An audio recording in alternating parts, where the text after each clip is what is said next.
Hey there, have you ever looked at a house or a tree or even just a drawing and wondered, how is that all made? Well, it turns out everything around us starts with the same three super simple building blocks.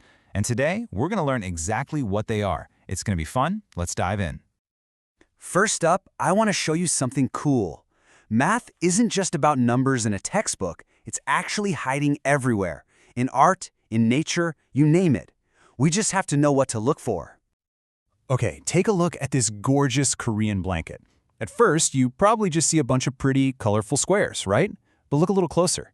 Do you see all those straight lines where the pieces of cloth are sewn together? And what about the corners, where all those lines meet? Guess what? That's geometry. It all starts right there, with those simple ideas. So where does it all begin? Well, we're going to start with the absolute smallest, simplest thing you can possibly imagine. Let's meet the very first building block of every single shape. It all starts with a point. A point is really just a tiny little dot. Its only job is to mark a spot or a position. You know, like a single star way up in the night sky, or the period you put at the end of a sentence. It's so small it doesn't even have a size. It just says, hey, right here. All right, now for a fun question. Imagine that tiny little point decides to go for a walk. What do you think happens if it moves in a perfectly straight path without stopping? What does it create? If you guessed the line, you got it. That moving point makes a line. But wait, it turns out there are actually a few different kinds of lines. They're all related, but they each have a special name and a special job to do. Let's meet the three main types. Okay, let's break these down. First up, we have a line. See those arrows on both ends? That means it goes on forever and ever in both directions, kind of like a road that never ever ends. In the middle, that's a ray. Think of a ray of sunshine. It has a starting point, the sun, and then it just keeps going in one direction. And finally, we have a line segment. Now this is just a piece of a line. It's like a pencil. It has a definite starting point and a definite stopping point. So here's the main thing to remember to tell them apart. It's all about the endpoints. A ray has just one endpoint. That's where it starts. But a line segment has two endpoints, a start and a finish. So one endpoint versus two. That's really the big difference between them. Okay, quick recap. We started with a tiny point.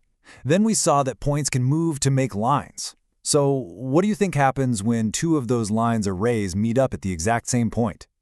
They make something totally new and super important.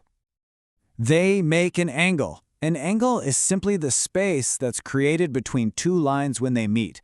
And that special point where they meet, it has a fancy name. It's called the vertex. But really, it's just the corner. Now, this guy right here is probably the most famous angle of all, the right angle. It makes a perfect L shape. You see it everywhere, like in the corner of a book or a box. And here's a little secret. Whenever you see that little square symbol tucked into the corner, that's the secret code for, hey, this is a right angle. This brings up a really good question, though. If a right angle is a perfect corner, are all corners and all angles the same size? What do you think? The answer is nope, not at all. Let's look at the three main kinds. First, you've got an acute angle. See how it's smaller and sharper than a right angle? Here's a silly way to remember it. It's a cute little angle. Then, of course, we have our right angle, that perfect corner. And finally, there's the obtuse angle. It's much wider or more open than a right angle. So think of it like small, medium, and large, acute, right, and obtuse. And just like that, you did it. You've learned the three basic building blocks of every single shape in the world. Seriously, you're doing great. Let's do a super quick review just to lock it all in. It really is this simple. It all starts with a single point. That point moves to make a line. And when lines come together, they make an angle. Point, line, angle. That's the whole secret. You've totally got this.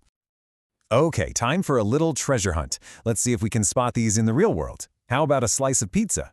Look at the very tip of the slice. What do you see? It's a tiny, sharp corner, so it's an acute angle. Now, what about the corner of a book? Yep, that's a perfect square corner, which means it's a right angle. And a big handheld fan, when it's opened up really wide, that space is way bigger than a right angle, which makes it an obtuse angle. See? They're everywhere once you start looking. So the next time you're looking around, remember that you know the secret code of shapes now. Everything you see, from squares and triangles to houses and stars, is just made up of these simple parts: points, lines, and angles. You're officially a geometry star. Now that you know how to see them, what new shapes are you going to discover?